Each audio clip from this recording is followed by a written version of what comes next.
Hello everyone, एसएसआईएस के इस video में आपका स्वागत है। इस वीडियो में हम डिस्कस करेंगे कि कैसे आप किसी फोल्डर से मोस्ट रिसेंट फाइल को आइडेंटिफाई करके सिक्वल सर्वर टेबल में लोड कर सकते हो। तो सिनेरियो समझ लेते हैं। आपके पास एक फ़ोल्डर है और उस फोल्डर में मे बी जो है वो डेली, वीकली या फिर मंथली फाइल्स ड्रॉप हो रही हैं। ठीक है, तो आपको क्या करना है कि इन फाइल्स में से आपको मोस्ट रिसेंट फाइल जो है आइडेंटिफाई करना होता है और उसको जो है आपको सिक्वल सर्वर में लोड करना है। तो ये आपका जो है वो टास्क है और इसको आपको जो है वो एसएसआईएस का यूज़ करके ऑटोमेट करना है। ठीक है, तो कैसे कर सकते हैं ये जो है स्टेप बाय स्टेप हम इस वीडियो में कवर करेंगे और सारी चीज़ें मैं आपको एक्सप्लेन करूंगा। तो ये वीडियो जो है आप अंत तक देखें और आपका जो कॉन्सेप्ट है वो क्लियर हो जाएगा। तो इसको जो है अचीव करने के लिए हम बेसिकली दो चीज़ें यूज़ करेंगे। पहला हम यूज़ करेंगे स्क्रिप्ट टास्क हम यूज़ करेंगे इसलिए ताकि हम जो है वो मोस्ट रिसेंट फाइल को फोल्डर से आइडेंटिफाई कर पाएँ। और एक बार जब हमारी फाइल आइडेंटिफाई हो जाएगी तो हम डेटा फ्लो टास्क का यूज़ करके डेटा को जो है वो लोड कर देंगे। ठीक है, तो ये जो है वो दो स्टेप में होगा। पहले हम आइडेंटिफाई करेंगे ये पर्टिकुलर फाइल की मोस्ट रिसेंट फाइल कौन सी है और फिर उसको जो है हम लोड कर देंगे। तो इसको जो है हम लोग इम्प्लीमेंट करें इससे पहले इसका सिनेरियो जो है हम लोग समझ लेते हैं कि आपके पास जो है वो एक फ़ोल्डर है और उस फोल्डर में आपके पास फाइल हैं और वो फाइल आपको जो है वो डेटाबेस में लोड करनी है, मोस्ट रिसेंट फाइल। तो यहाँ पर मेरे पास जो है वो वैरायटी ऑफ फाइल्स है जहाँ पर आपको जो है वो TXT दिख रही है, CSV भी दिख रही है और आपको एक्सेल भी दिख रहा है। बट आपके केस में मोस्टली ये होगा कि इनमें से कोई एक टाइप ही जो है वो जनरेट हो रहा होगा, चाहे तो एक्सेल, चाहे तो CSV, चाहे तो TXT। ठीक है, और उस फाइल के हिसाब से आपको जो है अपना कनेक्शन बनाना पड़ेगा डेटा लोड करने के लिए। तो अगर आपका एक्सेल रहेगा तो आप एक्सेल का कनेक्शन बनाओगे, अगर CSV रहेगा तो उसका कनेक्शन बनाओगे और TXT रहेगा तो आप उसका कनेक्शन बनाओगे। तो वो डेटा लोड का जो है वो पार्ट रहेगा, बट जो आइडेंटिफाई करने का पार्ट रहेगा वो सबके लिए सेम रहेगा। कि फाइल कैसे आइडेंटिफाई करते हैं वो किसी भी एक्सटेंशन के लिए सेम रहेगा, बट लोडिंग का पार्ट जो है वो डिफरेंट रहेगा। तो इस वीडियो में मैं एक्सेल की लोडिंग जो है वो कवर करूँगा और उसके बाद में बाकी की लोडिंग जो है वो ऑलरेडी मैंने कवर करी है, तो आप आराम से उसको जो है वो ट्विक कर सकते हो अपनी रिक्वायरमेंट के हिसाब से। तो दैट बीइंग सेड हम लोग स्विच करते हैं विजुअल स्टूडियो पे और यहाँ पे एक नया पैकेज जो हम क्रिएट कर लेते हैं और फिर उस नए पैकेज में हम जो है वो स्क्रिप्ट टास्क लाएंगे और उस स्क्रिप्ट टास्क में हम अपना जो है वो लॉजिक इंप्लीमेंट करेंगे मोस्ट रिसेंट फाइल को आइडेंटिफाई करने का। ऑलराइट, तो इसको लोड हो जाने जाते हैं। ये लोड हो गया है और अब यहाँ से हम एक स्क्रिप्ट टास्क जो है वो ले आते हैं और अभी हमें जो है वो दो चीज़ें और चाहिए पड़ेंगी, उनको भी हम लोग डिस्कस कर लेते हैं। सबसे पहले हमें चाहिए पड़ेगा कि आपका जो सोर्स फोल्डर का पाथ है वो क्या है। तो इसको हम यहाँ से कॉपी कर लेते हैं और यहाँ पर वेरिएबल जो है बना देते हैं, इसका नाम आप रख दो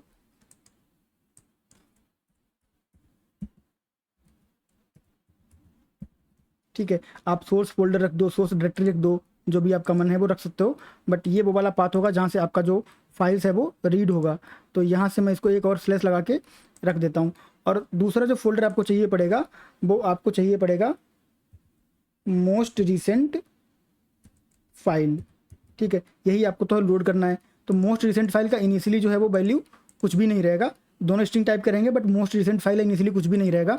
ये जो है हमारा स्क्रिप्ट टास्क हमको आइडेंटिफाई करके देगा कि इस पर्टिकुलर फोल्डर में जितने भी फाइल हैं उनमें से मोस्ट रिसेंट फाइल कौन सा है। ठीक है, तो अब इसके लिए जो है हम लॉजिक इंप्लीमेंट करते हैं। तो इसको मैं डबल क्लिक कर देता हूँ और ये जो है जब तक ओपन होगा तब तक हमको जो है वो वेट करना पड़ेगा। तो यहाँ पर जो है हम लोग पहले वेरिएबल जो है वो बता देते हैं। तो आपका जो सोर्स फोल्डर का वेरिएबल है वो आपका रीड ओनली में जाएगा क्योंकि वो चेंज नहीं होगा। ठीक है, तो सोर्स फोल्डर को हम यहाँ पे ढूंढ लेते हैं। हाँ, ये मिल गया सोर्स फोल्डर और इसको मैं यहाँ पे ओके कर देता हूँ। और जो आपका मोस्ट रिसेंट फाइल है वो वेरिएबल जो है वो आपका रीड राइट टाइप का रहेगा क्योंकि अभी इसकी वैल्यू जो है वो ब्लैंक है। बट एक बार जब ये स्क्रिप्ट टास्क आइडेंटिफाई कर लेगा कि मोस्ट रिसेंट फाइल कौन सी है तो इसकी वैल्यू को जो है हम राइट करके चेंज कर देंगे। तो यहाँ पर जो है हम लोगों ने वेरिएबल बता दिए हैं, उसके बाद स्क्रिप्ट को एडिट कर देते हैं और जब तक एडिट होती है तब तक हम वेट कर लेते हैं।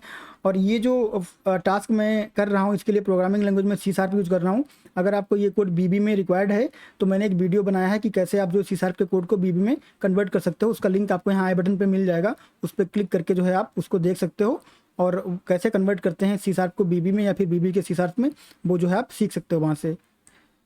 ऑलराइट, तो हमारा यहाँ पर जो है वो टास्क ओपन हो गया है। अब इसमें जो है हम अपना लॉजिक इंप्लीमेंट करते हैं। तो सबसे पहला हमारा काम क्या है, सबसे पहला हमारा काम है कि हमको अपना सोर्स फोल्डर का पाथ जो है वो रीड करना पड़ेगा। तो उसके लिए हम यहाँ पे एक वेरिएबल बना लेते हैं स्ट्रिंग टाइप का और उसका नाम दे देते हैं सोर्स डायरेक्टरी, ठीक है। और सोर्स डायरेक्टरी को रीड करते हैं तो वेरिएबल कैसे रीड करते हैं ये हम सीख चुके हैं, dts डॉट वेरिएबल्स, और उसके बाद में आपको जो है यहाँ पे वेरिएबल का नाम पास करना पड़ेगा, और उसके बाद में आपको जो है यहाँ पे वैल्यू डॉट टू स्ट्रिंग, ठीक है। और इसको जो है आप यहाँ पे ऐसे कर दोगे। अब यहाँ पर जो है आपको हमारा यूज़र टाइप का वेरिएबल है, तो आपको यहाँ पे जो है वो यूज़र लिखना पड़ेगा, फिर इस तरह से, और उसके बाद में आपको जो है वो पास कर देना पड़ेगा आपके वेरिएबल का नाम। तो वेरिएबल का नाम हमारा जो है वो यहाँ पे, आप यहाँ से पूरा भी कॉपी कर सकते हो ऐसे, अगर आपको वहाँ पे यूज़र नहीं लिखना है तो आप पूरा कॉपी करके ऐसे यहाँ पे जो है वो पेस्ट कर सकते हो। तो आपका यहाँ पे जो है वो पेस्ट हो गया है। तो यहाँ से जो है आपको वैल्यू मिल जाएगी। उसके बाद में जो है आप यहाँ पे ये वैल्यू आपकी स्ट्रिंग में है अभी तक, ठीक है। इसको आपको डायरेक्टरी में कन्वर्ट करना है। उसके लिए आप कैसे करते हो, आप यहाँ पे एक वेरिएबल जो है वो डिक्लेयर करोगे और उसका नाम रख दोगे डायरेक्टरी, ठीक है। और ये जो है वो आपका डायरेक्टरी इन्फो टाइप का रहेगा। डायरेक्टरी इन्फो एक क्लास होती है सिस्टम डॉट आईओ में, और ये जो है आपको डायरेक्टरी की इन्फॉर्मेशन प्रोवाइड करवाती है। तो अभी यहाँ पे जो है रेड लाइन आ रहा है, जब आप कंट्रोल डॉट करोगे तो यहाँ पे जो है आपको पता चलेगा कि आपको क्या करना है। तो सिस्टम डॉट आईओ जो है आपको इंपोर्ट कर लेना है। तो ये ऊपर आपका यहाँ पे जो है वो नेम स्पेस में सिस्टम डॉट आईओ इंपोर्ट हो जाएगा। और सिस्टम डॉट आईओ जो है इनपुट आउटपुट के लिए यूज होता है। जब अपने सिस्टम के फोल्डर वगैरह से हम जो है वो फोल्डर या फाइल से कम्युनिकेट करते हैं तो हमको इनपुट आउटपुट का जो है वो ये नेम स्पेस यूज करना पड़ता है, ठीक है। तो यहाँ पे हमको मिल गया डायरेक्टरी इन्फो। अब डायरेक्टरी इन्फो में हमें किसकी इन्फॉर्मेशन चाहिए है, इस डायरेक्टरी की इन्फॉर्मेशन चाहिए। तो ये यहाँ पे हम एज अ पैरामीटर यहाँ पे पास कर देंगे, ठीक है। और एज अ पैरामीटर पास करने के बाद आपको जो है इसकी सारी इन्फॉर्मेशन मिल जाएगी। और यहाँ पर एक्चुअली मुझे जो है वो एक न्यू कीवर्ड भी डालना है, क्योंकि तभी तो ये क्रिएट होगा।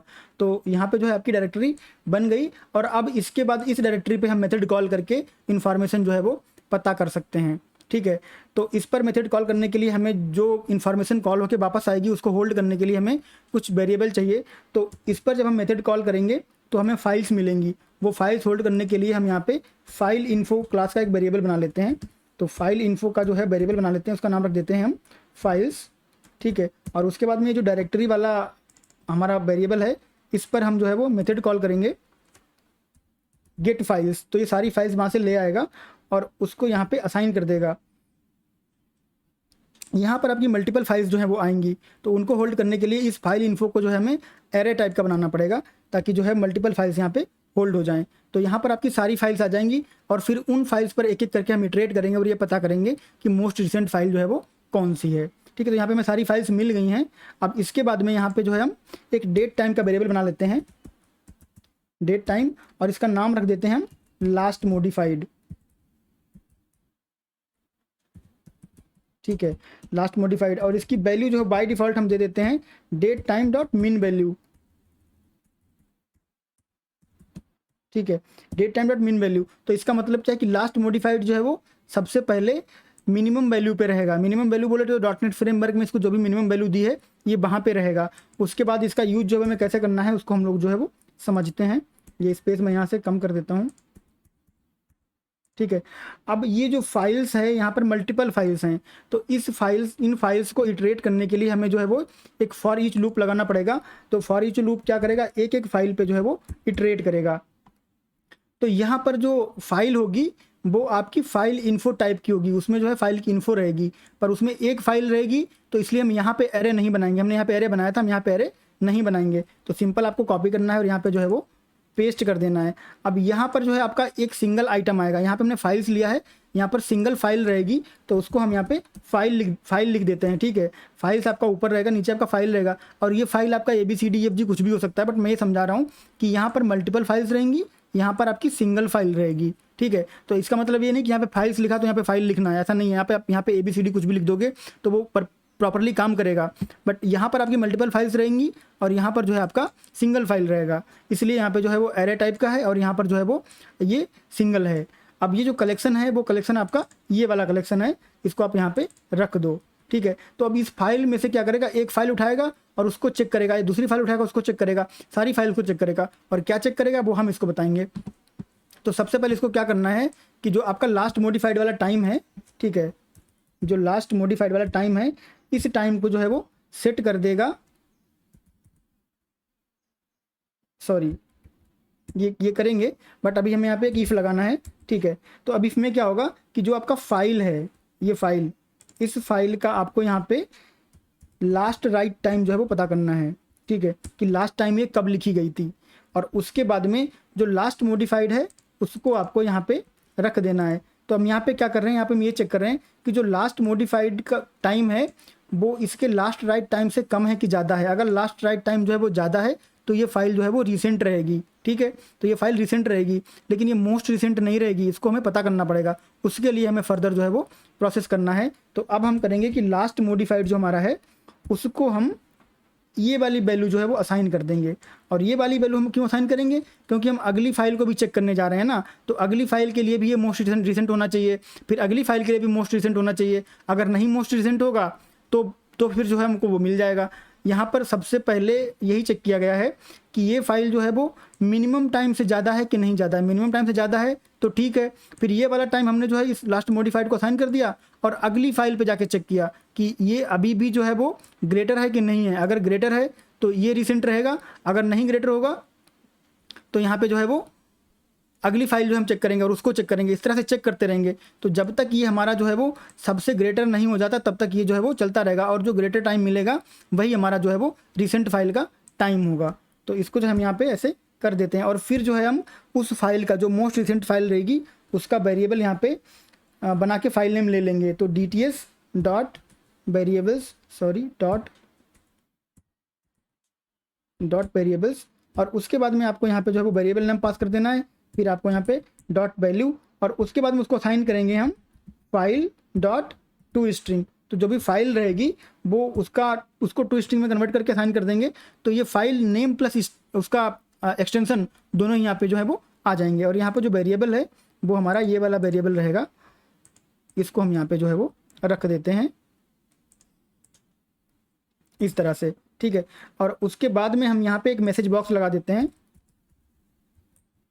डॉट शो, और ये जो वैल्यू हमने असाइन की है अब इस वैल्यू को जो है हम यहाँ पे रिट्रीव करके जो है आपको शो करके दिखा देते हैं मैसेज बॉक्स में। आपको यहाँ पे टू स्ट्रिंग जो है वो कॉल करना पड़ेगा।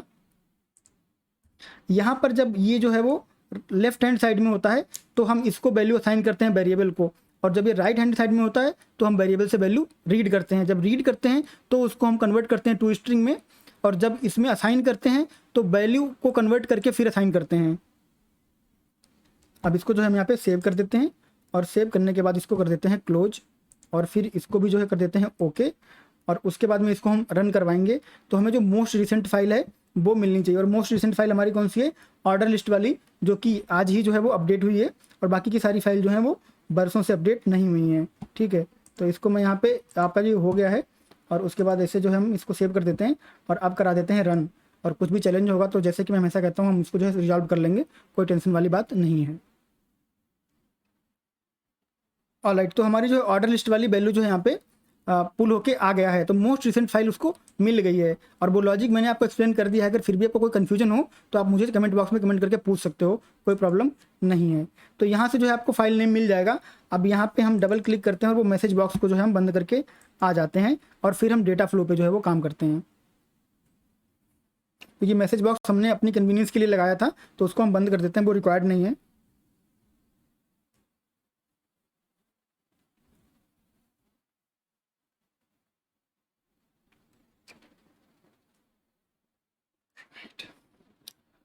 ऑलराइट, और जब भी आप ये करें तो थोड़ा सा धैर्य रखें, क्योंकि अगर आप इस पर ज़बरदस्ती का इधर उधर क्लिक करोगे तो ये जो है अनरिस्पॉन्सिव हो जाएगा। फिर आपको विजुअल स्टूडियो जो है वो बंद करना पड़ेगा, और फिर आपका कोड में भी लॉस्ट हो सकता है। तो थोड़ा सा धैर्य रखें इसके साथ। इसको मैंने कमेंट कर दिया है मैसेज बॉक्स को, और इसको जो मैं कर देता हूँ ओके। और अब हम लोग जो है वो बात कर लेते हैं डेटा फ्लो की। तो डेटा फ्लो के लिए हमें यहाँ पे data flow task drag and drop करना पड़ेगा, तो उसको हम ड्रैग एंड ड्रॉप कर लेते हैं। इसको थोड़ा सा प्रोसेसिंग का टाइम दे दिया हमने। अब यहाँ पे डेटा फ्लो टास्क हम ले आते हैं, ड्रैग एंड ड्रॉप कर दिया है हमने। ऑलराइट, अब इन दोनों को कर देते हैं कनेक्ट ऐसे, ठीक है। तो ये हमें यहाँ से हमें फाइल नेम मिलेगा, और उसके बाद में हमको जो है वो अब डिसाइड करना है। तो यहाँ पे मैं एक्सेल कनेक्शन बना रहा हूँ क्योंकि मुझे पता है कि मेरी फाइल एक्सेल वाली है। इस तरह से आपको भी पता रहेगा कि आपकी फाइल एक्सेल की है कि CSV की है कि क्या है, आपको जो है वो पता रहेगा। तो उसी हिसाब से आप कनेक्शन बनाना डेटा फ्लो के लिए। तो हमारा सोर्स जो है वो एक्सेल है, और डेस्टिनेशन हमारा जो है वो SQL है। तो यहाँ पे हम OLEDB का कनेक्शन जो है वो बना देते हैं। और जो हमारा एक्सेल है इसको हम एक बार कनेक्ट कर लेते हैं, फाइल से ब्राउज कर लेते हैं।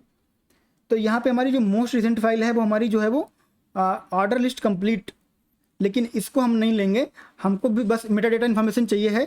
तो हम ऑर्डर लिस्ट की कोई भी जो फाइल है वो ले सकते हैं, बट लोड हमारी ये वाली फाइल होगी, ठीक है। तो मैं ऑर्डर लिस्ट 1 ले लेता हूँ और इसको जो है वो ओपन कर देता हूँ। ये खाली मेटा डेटा के लिए है, एक्चुअल रन टाइम पे जो है वो हमारी फाइल जो लोड होगी वो हमारी लोड होगी कंप्लीट ऑर्डर लिस्ट वाली, क्योंकि वही पुल होके आ रही है। और इसमें भी सीट 1 पे डेटा है, उसमें भी सीट 1 पे डेटा है, तो कुछ चीज़ें जो है वो आपको ध्यान में रखनी होती हैं। तो यहाँ पे मैंने कॉलम जो है वो सेलेक्ट करके रिफ्रेश कर दिया और अब इसको मैं कर देता हूँ ओके। और इसके बाद में मैं इसको जो है यहाँ पे कनेक्ट कर देता हूँ इससे, और इसको भी जो है वो कॉन्फ़िगर कर देता हूँ। सॉरी, ये सोर्स है, एक्चुअली मैं गलत कर रहा हूँ। यहाँ पे मुझे जो है डेस्टिनेशन लेना है, दोनों ही सोर्स ले लिए मैंने, तो फिर सोर्स हो जाएगा ना, डेस्टिनेशन कैसे होगा। तो OLEDB डेस्टिनेशन आपको जो है वो लेना है और उसके बाद यहाँ से इसको कनेक्ट कर देते हैं। और कनेक्ट करने के बाद इसको भी जो हम कनेक्ट कर देते हैं। तो इसके लिए मैं एक नया कनेक्शन बना लेता हूँ और न्यू पे क्लिक करेंगे। और न्यू पे क्लिक करने के बाद आपको डिटेल्स बतानी होती हैं। तो हमारा सर्वर जो है वो लोकल है, ठीक है। और हमारा जो डेटाबेस नेम है उसका नाम है import export DB। Connection test कर लेते हैं, कनेक्शन सक्सेसफुल हो गया है, ओके कर दिया मैंने यहाँ पे, ओके कर दिया यहाँ पे। और यहाँ पे जो टेबल हमें लेनी है वो टेबल हमें लेनी है ऑर्डर लिस्ट की, ठीक है। और उसके बाद में मैपिंग पे क्लिक कर देते हैं। तो सब कुछ मैप हो गया प्रॉपर्ली, क्योंकि जो एक्सेल में जो कॉलम है वही टेबल में कॉलम है, तो सब कुछ सही है। और ये टेबल जो हमारी वो यहाँ पे बनी हुई है, इसमें भी कोई डेटा जो है वो नहीं है, तो वो डेटा आपका यहाँ पे प्रॉपर्ली लोड हो जाएगा, ठीक है। अब यहाँ पर हमें क्या करना है कि इस एक्सेल को बताना है कि जो हमारी ऑर्डर लिस्ट 1 वाली टेबल है, फाइल है, इसको ना लेके जो फाइल स्क्रिप्ट टास्क से आएगी वो लेना है। तो यहाँ पे हमारे पास जो है वो डेटा सिर्फ कितना है, 13 रो हैं, हेडर को मिला के कुल टोटल 12 रो हैं। और हमारी जो ऑर्डर लिस्ट वाली टेबल है कंप्लीट वाली, इसमें हमारे पास जो है वो बहुत सारे रिकॉर्ड हैं, ठीक है। तो हमारी जो फाइल लोड होगी वो कंप्लीट वाली लोड होगी, ये 1 वाली जो है वो लोड नहीं होगी, ये हमने सिर्फ मेटा डेटा के लिए ली है, ठीक है। अब हमें यहाँ पे क्या करना है, हमें कनेक्शन स्ट्रिंग जो है एक्सेल की इसको अपडेट करना है। तो हम यहाँ पे जो है इसको क्लोज कर देते हैं। और यहाँ पर आपको क्या करना है, एक्सप्रेशन में जाना है और जो एक्सेल फाइल पाथ अभी आपका जो ऑर्डर लिस्ट 1 का है, यहाँ पर इसको हमें जो है वो डायनेमिकली पास करना है। तो यहाँ पे क्लिक करेंगे और यहाँ पर प्रॉपर्टी जो है वो एक्सेल फाइल पाथ वाली, इसको हम डायनेमिकली जनरेट करेंगे। एक्सेल फाइल पाथ की बात कर रहे हैं, तो यहाँ पर आएंगे और उसके बाद में हम क्या करेंगे, सबसे पहले आपको सोर्स फोल्डर ले लेना है, इसको आप इवेल्यूएट करके देख लो, सोर्स फोल्डर आ गया है।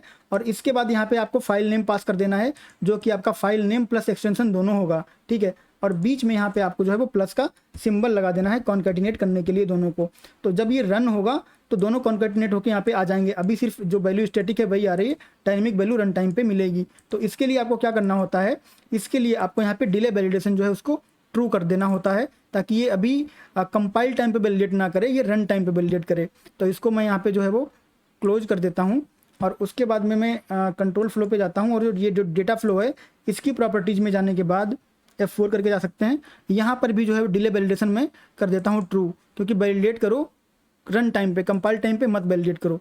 तो अब हम इसको जो है वो रन करवाएंगे और रन करवाने के बाद आपका एक्सेल से डेटा जो है वो पुल होके सिक्वल पे जो है वो जाके पुश हो जाएगा। तो इसको जो मैं रन करवा देता हूँ और रन करवाने के बाद जो है वो हम लोग देखेंगे, अगर कुछ चैलेंज आता है तो उसको भी हम रिजॉल्व कर लेंगे, ठीक है। तो आपका सब कुछ जो है वो सही रहेगा तो कोई चैलेंज नहीं आएगा। और हमारा पैकेज प्रॉपर्ली रन हो गया है और यहाँ पर हम इसको जो है वो सेलेक्ट कर लेते हैं। तो हमारा देखिए ये प्रॉपर्ली जो है वो डेटा लोड हो गया है हमारी कंप्लीट ऑर्डर लिस्ट वाली फाइल से, ठीक है। हमने कनेक्शन बनाया था ऑर्डर लिस्ट 1 से, जिसमें हमारे पास 12 रिकॉर्ड थे, लेकिन हमारा लोड हुआ है कंप्लीट ऑर्डर लिस्ट वाला, क्योंकि हमने रिसेंट फाइल, जो मोस्ट रिसेंट फाइल थी, उसको हमने यहाँ से उठाया और लोड कर दिया। तो इस तरह से ये प्रोसेस फॉलो करके आप मोस्ट रिसेंट फाइल जो है वो SSIS का यूज करके लोड करवा सकते हो और ये परफेक्टली फाइन आपका काम करेगा। तो अगर आपको इस वीडियो से रिलेटेड कोई क्वेश्चन है या फिर किसी वीडियो से रिलेटेड कोई क्वेश्चन है तो आप कमेंट बॉक्स में कमेंट करके पूछ सकते हो। इस तरह से हमारा ये वीडियो यहाँ पर सक्सेसफुली कंप्लीट हो जाता है। मिलेंगे नेक्स्ट वीडियो में नेक्स्ट टॉपिक के साथ, तब तक के लिए थैंक यू, बाय बाय।